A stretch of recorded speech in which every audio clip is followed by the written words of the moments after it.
Hi everybody, it's Great Aunt Pat Reads from Charlotte's Web, Chapter 4, Loneliness. The next day was rainy and dark. Rain fell on the roof of the barn and dripped steadily from the eaves. Rain fell in the barnyard and ran in crooked courses down into the lane where thistles and pigweed grew. Rain spattered against Mrs. Zuckerman's kitchen windows and came gushing out the downspouts. Rain fell on the backs of the sheep as they gazed in the meadow. When the sheep tired of standing in the rain, they walked slowly up the lane and into the fold. Rain upset Wilbur's plans. Wilbur had planned to go out this day and dig a new hole in his yard. He had other plans too. His plans for the day went something like this.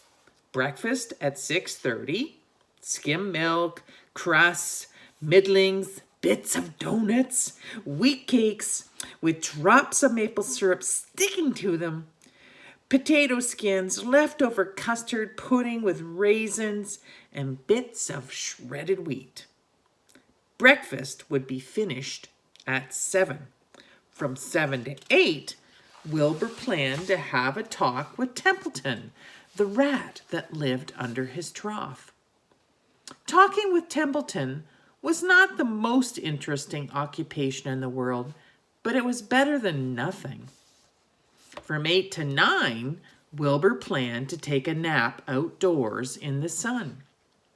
From 9 to 11, he planned to dig a hole or trench and possibly find something good to eat buried in the dirt. From 11 to 12, he planned to stand still and watch flies on the boards, watch bees in the clover, and watch swallows in the air. 12 o'clock, lunchtime. Middlings, warm water, apple parings, meat gravy, carrot scrapings, meat scraps, stale hominy, and the wrapper off a package of cheese. Oh, lunch would be over at 1. From 1 to 2, Wilbur planned to sleep. From 2 to 3, he planned to scratch itchy places by rubbing against the fence. From 3 to 4, he planned to stand perfectly still and think of what it is like to be alive and to wait for Fern. At 4 would come supper. Skim milk, provender, leftover sandwich from Lurvy's lunchbox, prune skins, and a morsel of this, a bit of that, fried potatoes, marmalade drippings, and a little more of this, a little more of that, a piece of baked apple, a scrap of upside-down cake.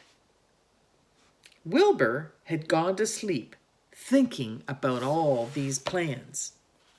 He woke up at 6 and saw the rain, and it seemed as though he couldn't bear it. I get everything all beautifully planned out and it has to go and rain, he said. For a while, he stood gloomily indoors. Then he walked to the door and looked out. Drops of rain struck his face. His yard was cold and wet. His trough had an inch of rainwater in it. Templeton was nowhere to be seen. "Are you out there, Templeton?" called Wilbur. There was no answer. Suddenly, Wilbur felt lonely and friendless. "One day, just like another," he groaned. "I'm very young. I have no real friends here in the barn. It's going to rain all morning and all afternoon. And Fern won't come in such bad weather. Oh, honestly, said Wilbur, crying again for the second time in 2 days. At 6:30, Wilbur heard the banging of a pail. Lurvy was standing outside in the rain, stirring up breakfast. "Come on, pig," said Lurvy. Wilbur did not budge. Lurvy dumped the slops, scraped the pail, and walked away. He noticed something was wrong with the pig. Wilbur didn't want food. He wanted love. He wanted a friend, someone who would play with him. He mentioned this to the goose, who was sitting quietly in a corner of the sheepfold. "Will you come over and play with me?" he asked. "Sorry, Sonny, sorry," said the goose. "I'm sitting on my eggs, 8 of them. Gotta keep them toasty, oasty warm. I have to stay right here. I'm no flibberty yippity gibbet. I do not play when there are eggs to hatch. I'm expecting goslings." "Oh, well, I didn't think you were expecting woodpeckers," said Wilbur bitterly. Wilbur next tried one of the lambs. "Will you please come and play with me?" he asked. "Certainly not," said the lamb. "In the first place, I cannot get into your pen, as I am not old enough to jump over the fence. In the second place, I'm not interested in pigs. Pigs mean less to me than nothing." "What do you mean, less than nothing?" replied Wilbur. "I don't think there is any such thing as less than nothing. Nothing is absolutely the limit of nothingness. It's the lowest you can go. It's the end of the line. How can something be less than nothing? If there were something that was less than nothing, then nothing would not be nothing. It would be something, even though it's just a little bit of something. But if nothing is nothing, then nothing has nothing that is less than it." "Oh, be quiet," said the lamb. "Go play by yourself. I don't play with pigs." Sadly, Wilbur lay down and listened to the rain. Soon, he saw the rat climbing down a slanting board that he used as a stairway. "Will you play with me, Templeton?" asked Wilbur. "Play?" said Templeton, twirling his whiskers. "Play? I hardly know the meaning of the word." "Well," said Wilbur, "it means to have fun, to frolic, to run and skip and make merry." "I never do those things if I can avoid them," replied the rat sourly. "I prefer to spend my time eating, gnawing, spying, and hiding. I'm a glutton, but not a merrymaker. Right now I'm on my way to your trough to eat your breakfast, since you have no sense enough to eat it yourself."